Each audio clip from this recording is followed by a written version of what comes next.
Hello and welcome to inbalstarot. I would love to do a nearly personal reading for you today.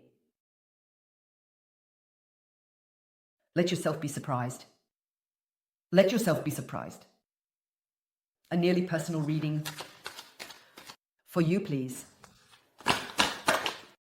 Two of Swords.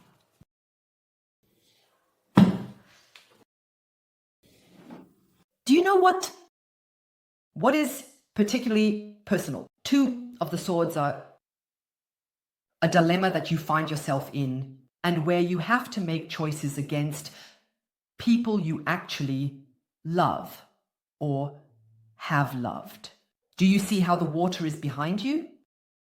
Yes, and that's quite interesting. I have right now. I've never seen it like this before, but the water here, the people you love or have loved, is behind you. What lies ahead of you? If you look at it in this dimension, here lies your face is up there, right? Your face. When did you look here? Look, your eyes are connected here. When was the last time you looked at yourself in the mirror? Have you looked at yourself for a really, really long time? This can help. That can help with centering. That can sometimes help with turning your back on people you actually loved very much. This look in the mirror, when you look at yourself in the mirror for a longer time, then you become centered. Then you confront yourself. You confront the questions within you. Your homework for tonight is to stand in front of a mirror and look at yourself. No, you don't have to smile. You don't have to cry. Don't recite any motto, for God's sake. Just look at yourself. Look into your eyes. Take a good look at your face. Have you actually noticed if your face has changed or not? But without makeup, right, folks? Yeah, take a look at yourself. Long in the mirror so that you become a bit more centered.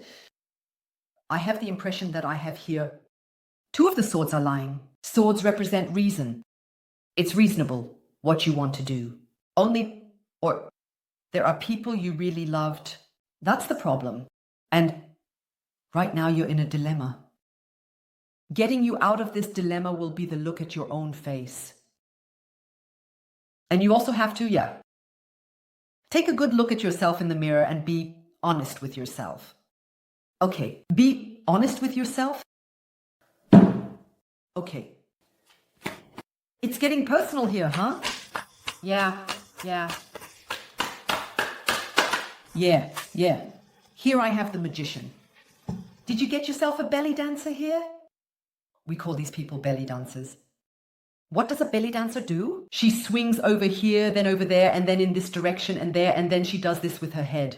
She makes movements, About what? About banknotes. To collect, I have the impression here with the Magician that you are surrounded by energies that are a bit surrounded by energies. You are the thinking about what I need to do to get something out of you.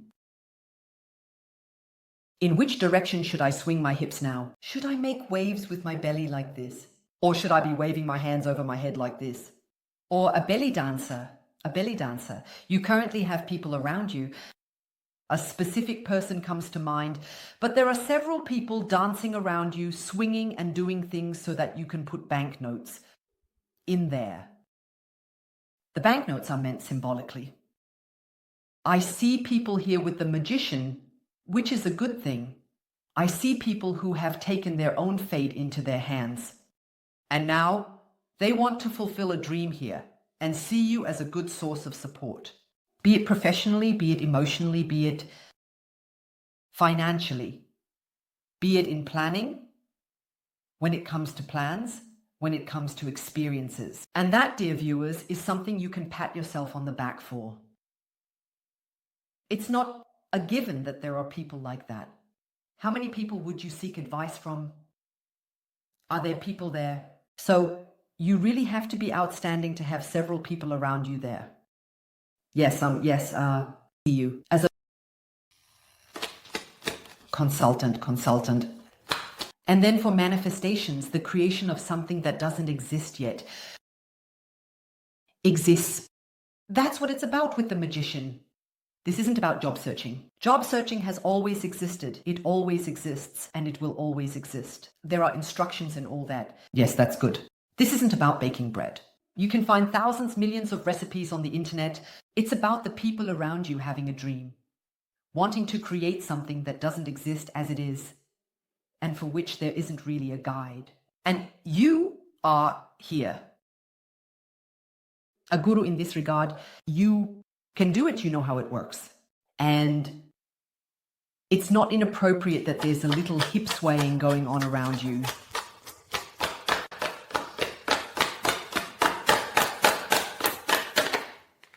For the church,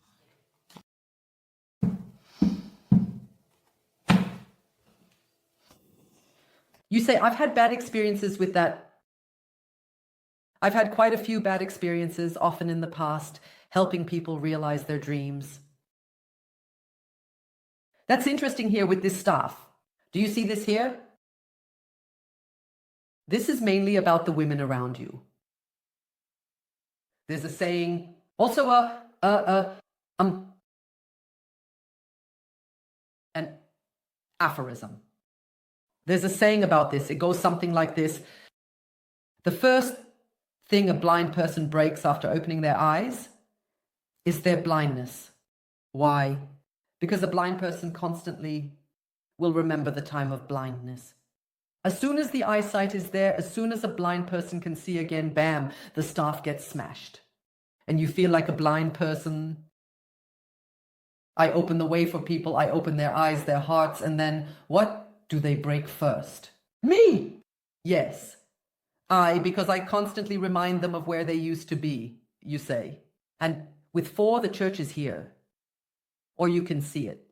Here too, with 4, the church still has love, there's still affection there, but you don't want to accept it anymore. Here, and you can see here that you pushed aside. You've been pushed aside lately. And now when they need your help, when they need your knowledge, here come those lovely gestures again. We've always been good friends. Related. We are this, we are also that. And you just don't swallow that anymore. You just don't swallow that anymore. The first thing you'll smash is your blindness, you say.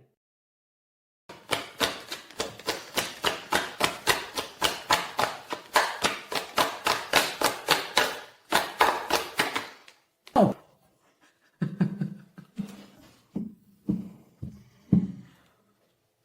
That's a completely different energy. No, this person doesn't want your help.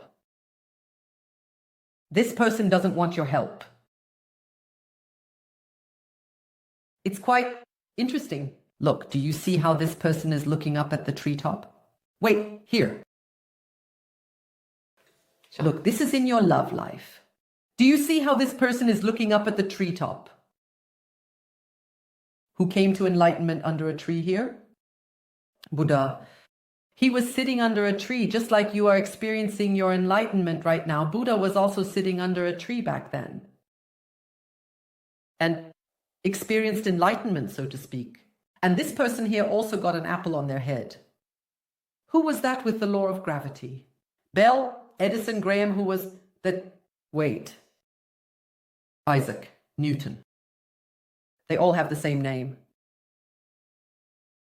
It said about Isaac Newton, It said about Isaac Newton that he once sat under a tree and then saw an apple fell down, and that got him thinking about gravity and all that. Then he researched it and came across the topic of gravity. It was a made-up story, but we see someone here who got an apple on their head. Gravity. I believe that this person here, look, the gaze goes so treetop-like. Here is the enlightenment that you had back then. These thoughts, this modern way of thinking, this progressive way of thinking in relation to you. Both only now has... For this person had to go through gravity. Somehow land on the ground, something happened. Do you see these 9 sticks here? One wand is being held in the hand, the others are 8 wands. 8 of wands are flying wands. That's fire, that's passion, that's that I know which direction it's going. All these wands that were flying around have landed here, on the ground, one after the other, just like that. Bam, bam, bam, bam, bam. Yes, yes. And now this person here is holding one last wand in their hand. And the Nine of Wands is the wounded soldier who still wants to fight here. And wants to rise up again like a phoenix from the ashes. And now sees what you realized back then. What do we have here? Have you seen this before? Look, that's the interesting thing about Rider-Waite. Have you seen this before? There's a hole in the tree. A bird's nest. That's the interesting thing about Rider-Waite. You see things after years that you didn't see before. This person is looking at this bird's nest. It's like this. It's like this. I have to try to restore that with the person I'm dealing with here. This is the fighting spirit here. No matter how bad the starting situation is, it doesn't matter at all. What bad things we can still create there, as long as there's some kind of nest, as long as there's a Four of Wands. That's a nest, a home, a gathering, an order. Even if it's just a little bird's nest in a tree trunk, at least I want to try to reach that again, even if that should be all it is. A home sweet home story indeed.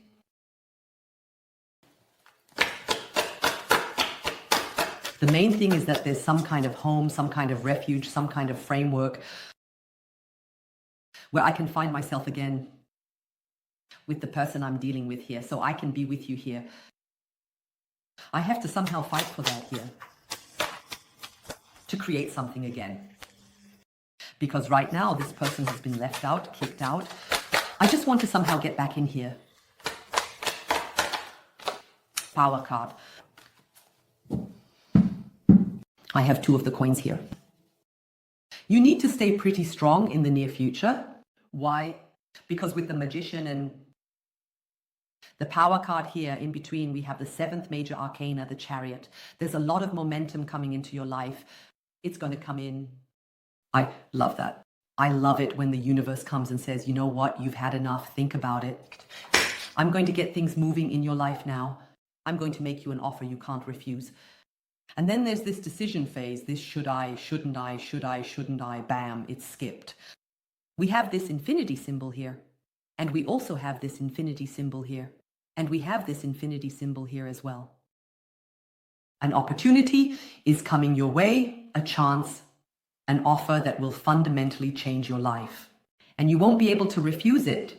You will flow in this direction. You have to do that. Your feelings are going to get stirred up here, and it's going to be something you've always wanted. We also have that here with the Magician and the Power card. And you will need to be disciplined here, move forward and make decisions. The Two of Swords is already stressful, but you can hold out pretty well here. Geminis all the time. There will be Gemini here saying, for me, this is a spa treatment. That's the Two of Swords. The Two of Pentacles can only be handled by Capricorn. Those of you, of course, who are Capricorn, above all, it applies to the others too. The Pentacles don't last long. You need to move forward very quickly. I will look at these cards to see exactly what will happen here, what this whole situation is leading to. I will ask these cards what you are hiding from the person in front of you and what that person is hiding from you. And for those who have no contact here, I will ask these time cards when the next contact will take place. You can find the link to the continuation below in the info box and in the top comment. If you like my style, I would appreciate your click on subscribe. We'll see each other on the other side, and to everyone else, I wish you all the best. Take care. Goodbye. Bye-bye.